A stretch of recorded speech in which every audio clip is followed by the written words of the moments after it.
What is going on, everyone, and welcome back to the Baking Analyst channel. On this channel, we are on a mission to make DeFi common personal finance knowledge. So if you want to join us on this journey, do consider leaving a like and subscribing to this channel. To the majority of my viewers out there who are located in the United States, a very happy Thanksgiving weekend to you all. Hope you all are doing very well. Today we're going to be talking about an exciting topic, which is how I will actually plan to make $8,000 from Crypto Airdrops. Now, this is a no BS guide to how to focus your efforts on the right airdrops rather than waste time chasing cents on random protocols. So this is one that you will not want to miss. Let's jump right into it. First of all, I wanted to talk a bit about the motivation behind making this video. The first reason is actually from the YouTube analytics, and that suggests that most of you here tend to be sophisticated investors who are more interested in in-depth content, as well as the fact that you guys are not very diverse. So in this video, we will be covering some more critical content into airdrops. Although that being said, we will still be releasing some more beginner-friendly content because that is something that we would like to fix. So anyway, jokes aside, not all airdrops are equal. Personally, I did get an airdrop from Chronoswap, which was one of the dexes on Chronos, and that ended up to be something like $30 during a bull market. So that was not the most profitable in any sense. But in this case, we can break airdrops down into three main value buckets. The first one is layer 1s or new layer 1 protocols. The second one is cross-chain protocols like LayerZero, and the third one would be things like native decentralized apps. So that includes your native dexes, your small cap altcoins that exist only on one chain, and so on and so forth. Because we're focused on getting the highest return on investment on our efforts, we will be focusing mainly on the layer 1s with an honorary mention from the cross-chain protocol. So in this video, we will be looking at data from past airdrops to determine how exactly we will be making at least $1,000 from potential airdrops. Now, looking at this, first we have the assumptions. The first assumption is that the Optimism airdrop, which happened in June, was a good peer or was a good comparable. And the other thing that we'll be considering is that we are looking at bear market prices here. So nothing of the sort of comparing prices to, say, in May or June this year, where prices were still relatively high. The third assumption will be that of equal proportions. So I'll be assuming that a similar proportion of total unique users on each of these protocols will actually be eligible for the airdrops. So now let's go to the part of the video that you actually want to watch, how we can actually make $1,000 from airdrops and how each airdrop adds up. So we'll be going through some of the most popular airdrops, as you can see from this airdrop $1,000 spreadsheet. The first thing that we'll be discussing is this Optimism row. This is our base case and this is our historical example. So we took the total number of unique addresses back on the 1st of June, which we found to be about 942,000. And then we took this eligible address count from the airdrop 1 documentation from Optimism, following which we also have the market cap to total value locked valuation of the token. And in this case, that is the bear market valuation and the current TVL to market cap of 0.38 or 0.37 for Optimism. And then we also have the total value locked to act as a way for us to determine the relative valuations of the airdrop market cap for various other projects. And finally, we have what we want, the airdrop dollar value per eligible wallet average. So for Optimism, this actually worked out at today's prices to be something like $800,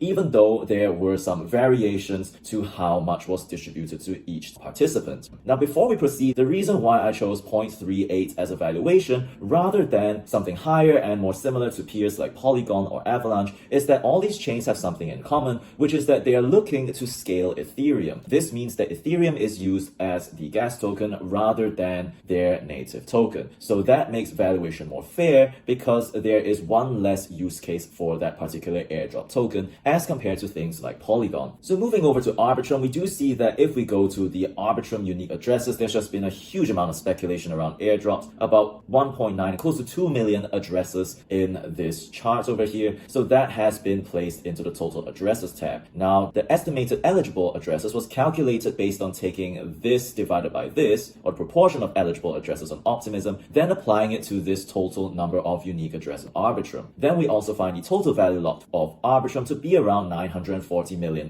give or take. We don't know the total airdrop supply, and we also don't know the Arbitrum token price. And based on all of these figures, we calculate that the airdrop value per wallet for Arbitrum, with all these assumptions intact, would be somewhere around $600 to $700 in today's prices. So that is already close to 70% of our target. So focusing on Arbitrum airdrops does seem like a good play here. The next hot airdrop on the list is the zkSync airdrop. Now, how much will we actually get from this? Well, first of all, we can go over to this Dune dashboard, which illustrates the number of unique zkSync testnet addresses, and clearly that is a lot lower. And similarly, the number of eligible addresses, if the testnet is going to be incentivized, is also going to be lower as a result. So based on these valuations again, we do see that the airdrop value per wallet will be something around $290. And that brings us to a total of about $967, which means that if you wanted to get $1,000 from airdrops, all you need to do is go ahead and participate as much as possible in the Arbitrum ecosystem. And I talked about how I'm doing that in a previous video linked down below, as well as the zkSync testnet. Now, the zkSync testnet can actually be interacted with through this thing called the zkSync 2.0 portal. You can bridge your testnet Ethereum into zkSync and then play around with the various apps on zkSync. We will be covering that in a separate video if there is interest for it. Now, Optimism is of course not done with distributing airdrops, and given that they are currently sitting around 1.8 million unique addresses, if they were to distribute an airdrop right now, that would be valued at around $400. Now, this would take your figure over the $1,000 mark. So the Optimism ecosystem is of course something else that you want to play with. And finally, I want to talk about our honorable mention, which is LayerZero. LayerZero runs the Stargate bridge and apparently has in their code some references to a native token that could potentially be distributed via an airdrop. Now, if you want to play around with Optimism in order to get the chance of getting the second airdrop, you can go ahead and actually double dip by going to farm on the Optimism pools on the Stargate bridge. That way, you'll be participating in both Optimism as well as LayerZero, maximizing the potential returns from your efforts of bridging your funds all over the place. All in all, that has been how I plan to get $1,000 from crypto airdrops. Focus on high value projects, Arbitrum, Optimism, and zkSync, while ignoring those that are likely to be low cap in nature and not worth hassle. So all in all, I hope this video has been informative and useful. If you liked it, do leave a like down below and subscribe to this channel. With that being said, thanks for watching, and I will see you in the next